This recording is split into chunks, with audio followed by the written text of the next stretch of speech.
Finn MacCool and the Giant Causeway. Chapter 1.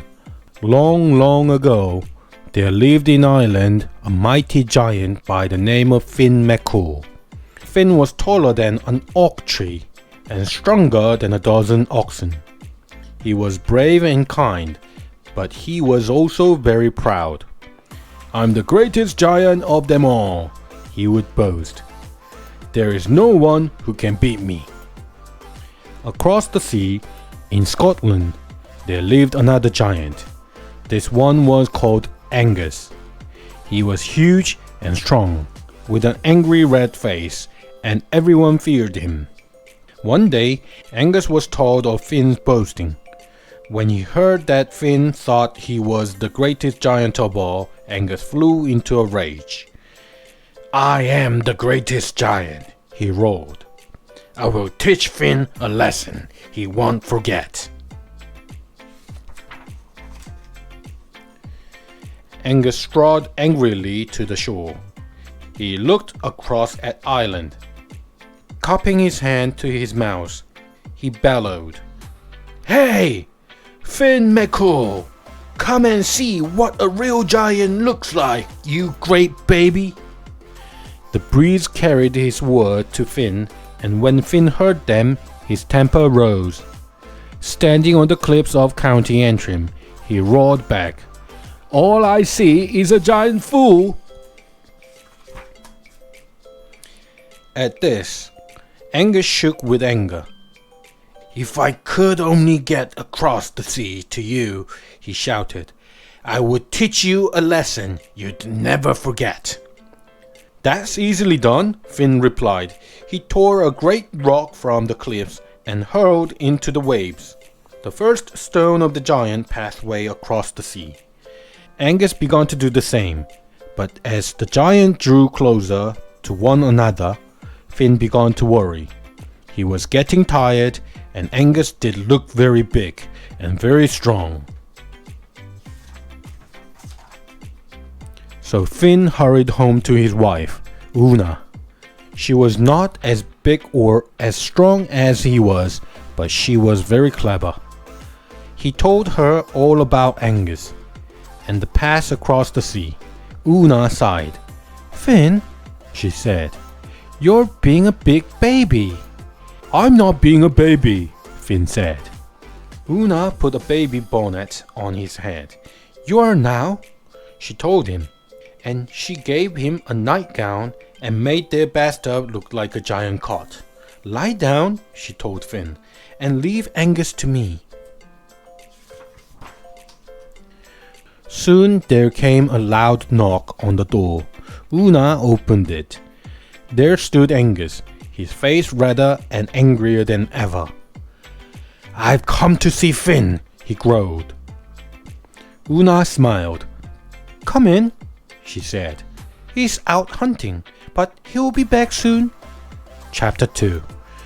"Are you a friend of Finn's?" Una asked. "No," snarled Angus.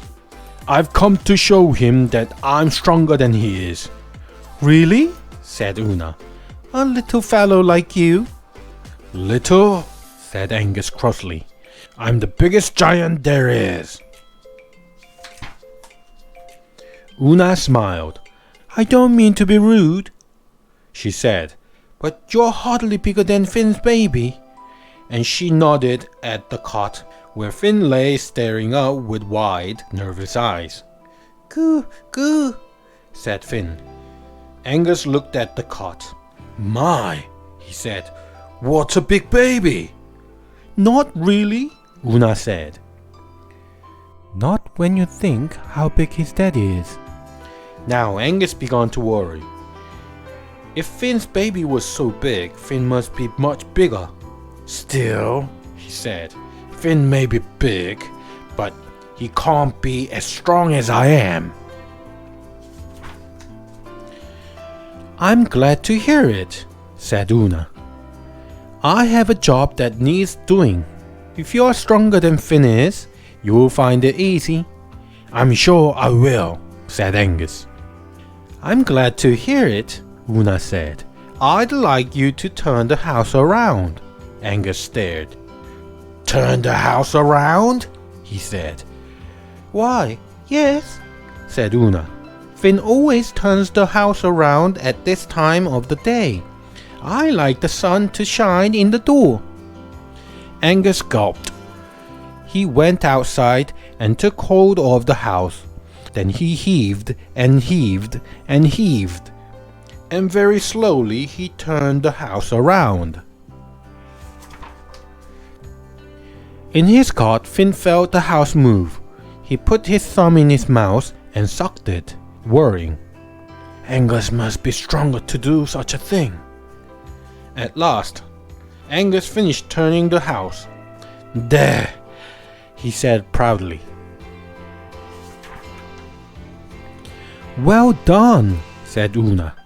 Finn can do it much faster than that, mind you. Angus's face fell. But that wasn't bad for such a little fellow, Una went on. You must be tired now. Come in, have a snack. Chapter 3. Angus went and sat down. Una gave him a cake. She had just made it, and it was still hot. Try this, she said. Finn likes nothing better than one of these cakes after he's been working hard. Thanks, said Angus, and he took a big bite. But Angus did not know that Una had baked a stone inside the cake. Ah! He yelled. What's wrong? Una asked. I broke my tooth on your cake, Angus howled. Really? Said Una. You must have very soft teeth. Finn loves these cakes, so does the baby, she added. She gave a cake to Finn, but she was careful to give him a cake without a stone inside. Finn ate it in 3 big bites. More, he said. Mommy, more. Angus stared. That baby must have very strong teeth, he said. Una smiled. Not really, she said. Not when you think how strong his daddy is. You can feel them if you like. So Angus put his hand in Finn's mouth to feel his teeth. And Finn bit as hard as he could. Angus yelled with pain. Just then, Una said, I think I hear Finn coming home. Angus's red face turned pale. If Finn's baby was so strong, Finn must be much stronger. Is that the time? He said. I'm sorry, but I have to go. Angus fight Daddy, said Finn. Not today, Angus said. Angus fight baby, said Finn, and he jumped out of the cart. This was too much for Angus. He turned and ran. Help! He cried. There's a giant baby after me! He ran all the way back to Scotland, tearing up the path so that neither Finn nor the giant baby could follow. And Finn and his clever wife laughed and laughed, knowing that Angus would never again cross the sea to Ireland in search of the mighty Finn MacCool. If you ever go to County Antrim, you may see the few rocks that Angus left behind. They are still called the Giant Causeway, and they are one of the wonders of the world. Finn MacCool and the Giant Causeway!